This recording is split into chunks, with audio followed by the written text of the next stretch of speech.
United Nations staff pressure human rights chief to call war Gaza genocide. Good evening. This is News at 7 on Western Spring Television. My name is Damilola Raphael.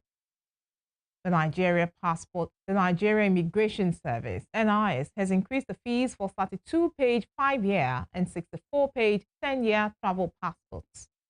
In a statement on Thursday, immigration spokesman A.S. Akinlabi said the reviewed fees will take effect from September 1st. The new fees are about 100% increment over the old fees. The threshold for 32-page passports with 5-year validity is set at 100,000 naira and 64-page passports with 10-year validity at 200,000 naira.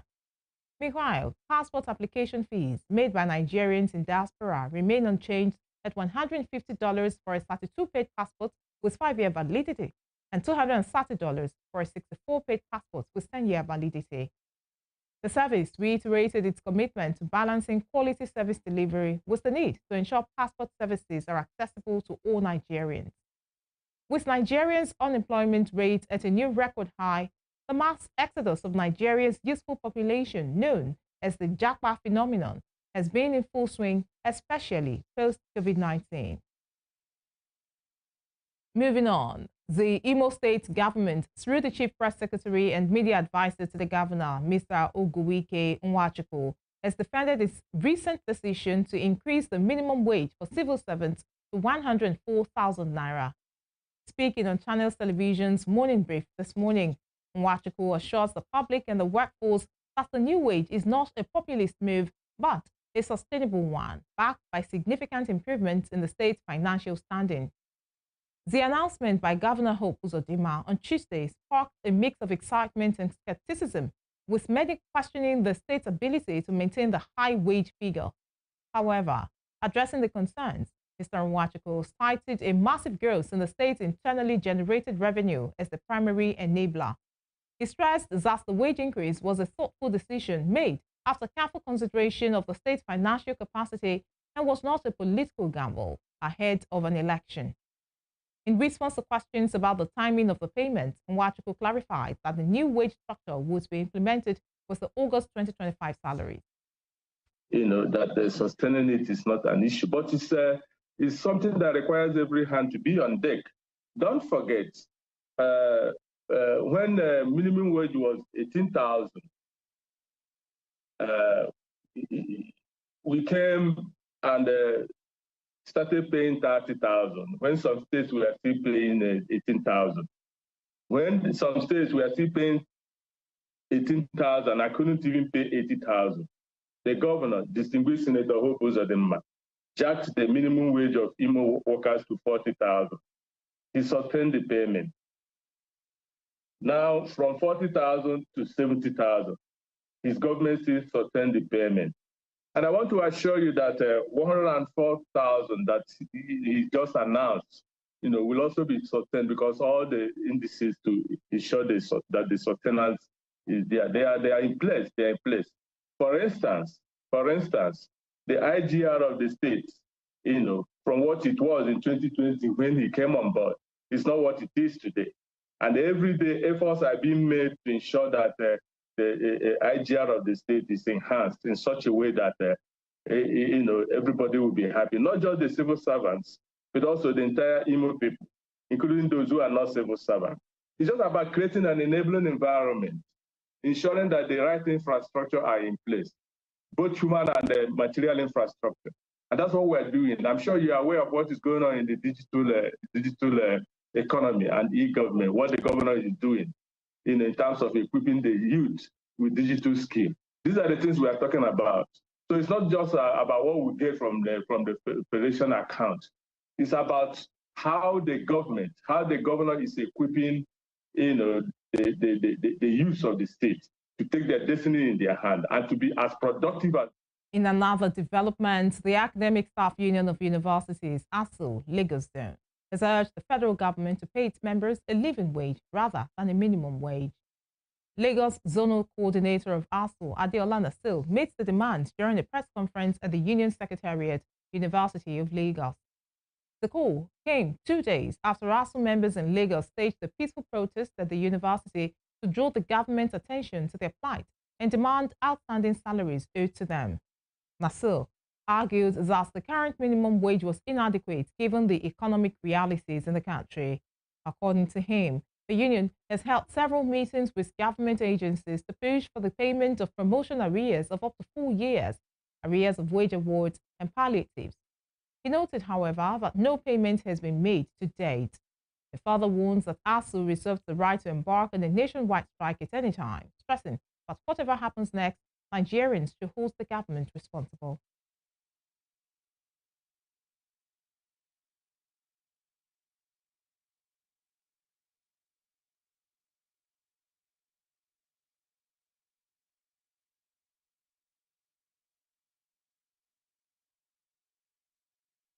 To security matters, a police inspector attached to the mobile police unit, Mopol, has allegedly shot and killed a soldier in Fotok in the Alkari local government area of Bauchi State. According to an eyewitness who requested anonymity, the police officer was escorting a truck allegedly loaded with mineral resources belonging to a Chinese mining company. The minerals were suspected to have been illegally mined from the Yalu mining site. The incident occurred when troops stationed at a checkpoint in Futuk attempted to stop the truck. The driver reportedly refused to comply, prompting the soldiers to pursue and intercept the vehicle. Following an altercation between the security personnel, the police officer allegedly shot one of the soldiers. The soldier was rushed to a hospital in Gombe, where he was later confirmed dead. The acting assistant director, Army Public Relations, 33 Artillery Brigade, Major Atang Halet Solomon, confirmed the incident but declined to provide further details. He also confirms that while the truck driver fled the scene, the police officer involved is currently in custody. When contacted, the police public relations officer in Bauchi State, SP Ahmed Wakili, stated that the commissioner of police was scheduled to visit the scene today. Down south, the reported clash between officers of the Nigeria Police Force and the Nigeria Security and Civil Defense Corps (NSCDC) in the Ameze community, Ivo local government area of Ebonyi State, has resulted in the deaths of a policeman and left several others injured. According to reports, the incident occurred on Wednesday when 3 police Hilux vans carrying approximately 30 officers reportedly intercepted and allegedly opened fire on an NSCDC van. The NSCDC vehicle was reportedly transporting mining equipment to a site in the community. During the confrontation, a police officer identified as Shadrach was alleged to have been killed by a stray bullet as his colleagues attempted to disarm an NSCDC officer.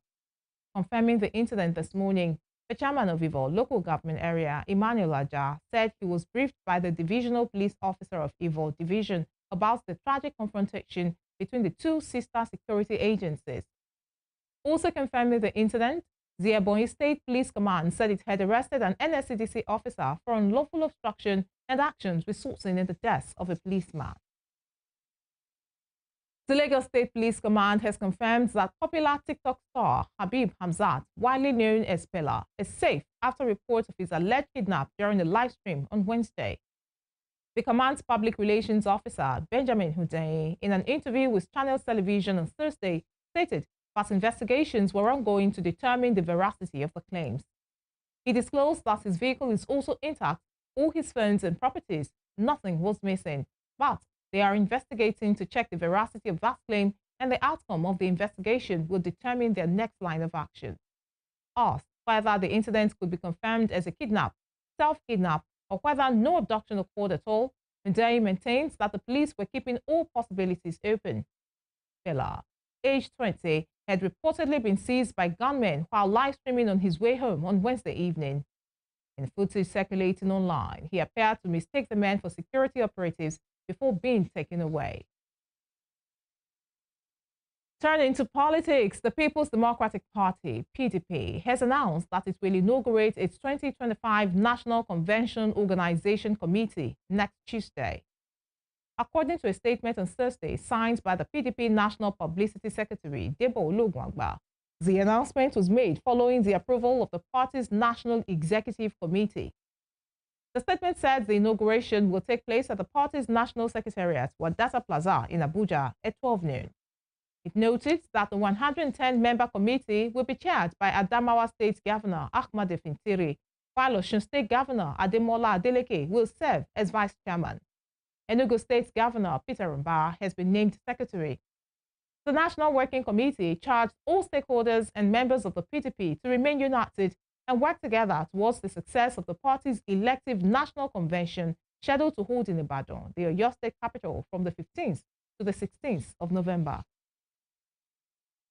In Rivers State, the leadership crisis rocking the All Progressives Congress in the state has once again spilled into the courts, this time over who gets to sponsor candidates for the local government elections on August 30. The faction loyal to Emeka Beke, who won the court case in the chairmanship tussle, filed a lawsuit against the Rivers State Independent Electoral Commission, Antonio Okocha, who is backed by the APC National Secretariat, claiming that only the Beke-led executives have the constitutional power to conduct primaries and submit candidates. The lead plaintiff, Awala Emine, the vice chairman in the Beke-led executive, sued on behalf of the entire executive committee elected in 2021 at the Rivers State High Court in Port Harcourt. The defendants in the case are the Rivers State Independent Electoral Commission, Tony Okocha, and all chairmanship candidates produced by the Okocha-led executive for the local government election. The Beke camp insisted that, according to the APC constitution, it is only the State Working Committee, which they lead, that can organize primaries and submit names to RCEC. Labour Party lawmakers from Anambra North Senatorial District at the National Assembly have condemned the recent suspension of the member representing Ayamelum constituency in the State House of Assembly, Abuchi Udemezue. Reacting to the development in a statement today, jointly signed by the Anambra North Labour Party National Assembly Caucus, comprising Senator Tony Nwoye, Afa Mogene, Ido Emeka, and Peter Anekwe, the lawmakers said the suspension was hasty and high-handed. The lawmakers said that Udemezue had raised concerns over the egregious infrastructure decay in his gas-producing locality of Ayamelum, holding both the companies and the state government accountable. According to the lawmakers, rather than address the issues raised, the state lawmaker was hastily suspended, reportedly on the prompting of the state governor. Honorable Udemezue was on Tuesday suspended for 3 months by the State Assembly over his recent critical remarks on social media, claiming that his constituency was being marginalized in terms of constituency allowance. The proposed salary review for political office holders in Nigeria has sparked widespread backlash among many Nigerians who described it as ill-timed and unjustified. The policy, currently under review by the Revenue Mobilization, Allocation and Fiscal Commission, has drawn criticism from analysts who warn it could worsen corruption and deepen economic inequality. Isaac Aloba has more on this. The move by the Revenue Mobilization, Allocation and Fiscal Commission, RMAFC, to embark on a comprehensive upward review of the remuneration packages of political office holders across the country continues to spark outrage among Nigerians, especially in the wake of economic quagmire. RMAFC chairman Mohammed Ushewu had justified the pay review, stating that the earnings of President Bola Ahmed Tinubu, which is 1.5 million naira monthly, and that of ministers, less than 1 million naira monthly, have remained unchanged since 2008. However, this explanation does not suffice for many Nigerians like Khadija Rashid and Solomon Ohioma, who rather called for remuneration review of workers in critical sectors like health and education. Because it might affect our economy, everything, so might increase. They are the ones that need to be increase their salary, like health sectors. Those are educationalists, like teachers and so on. They are the ones that needed money. They are the ones that their work needs to be improved by increasing their salary. But those politicians, what are they doing in the office? Nothing. They have no trust in my side, but especially myself, Solomon. I don't have trust in them. They lose their trust. The trust I have with them before, they have lose it. I don't have trust in them. They are fighting for their pocket. The remuneration review is coming against the backdrop of the recent 70,000 naira minimum wage review for workers. While decrying the level of development at the grassroots, Afiz Marindoti and Marvel Udo described the pay rise proposal as insensitive to the welfare of the Nigerian people. stressing that the current allowances politicians earn are more than enough. Similarly, Olaitan Aluko noted that political office holders already receive many non-cash benefits and argued that citizens, not politicians, need subsidies and relief in the current economy. Say 1.5 yẹn gangan ní bá president lọ sílé ìyẹn olórí wa ààrẹ tó bá jẹ́ 1.5 ló ń bá lọ lé without any other commission or any other nǹkan míì àwọn owó míì tó wà lọ́tọ̀ tó yẹ kó ń bá lọ lé allowances you understand tó àpò nìkan ní bá lọ lé ó lẹ́tọ̀ àti fi kún compared to àwa mẹ̀kúnnù à ń pariwo pé we are 200 million people and which is I believe that we are more than that. Èèyàn mélòó ló ń benefit nínú government. They not care about the people where then they where they outside where then they control. Then they don't even know whether we eat or not. Just if somebody wants to go to market now, if you carry 10,000 naira go to market, he will not even full poly bag. He will be thinking whether your money fall down for ground. Wọ́n lẹ́tọ̀ọ́ sí ilé ìgbé ọ̀fẹ́, wọ́n lẹ́tọ̀ọ́ sí iná ọ̀fẹ́, wọ́n lẹ́tọ̀ọ́ sí mọ́tò ọ̀fẹ́, bọ́ aráàlú lẹ́tọ̀ọ́ sí. Describing the pay rise for political office holders as economic suicide, a political analyst, Bolaji Olabode, says it could worsen corruption in Nigeria. So looking at the economic situation of the country right now, I will call it an economic suicide decision if it is being done. Because the implication on the economy, particularly now that the country is just trying to regain itself from the economic decline that we are experiencing over the years, we consider that it will be like an economic suicide on the economy of the country. Particularly if the nation has to grapple with about 21.88% inflation.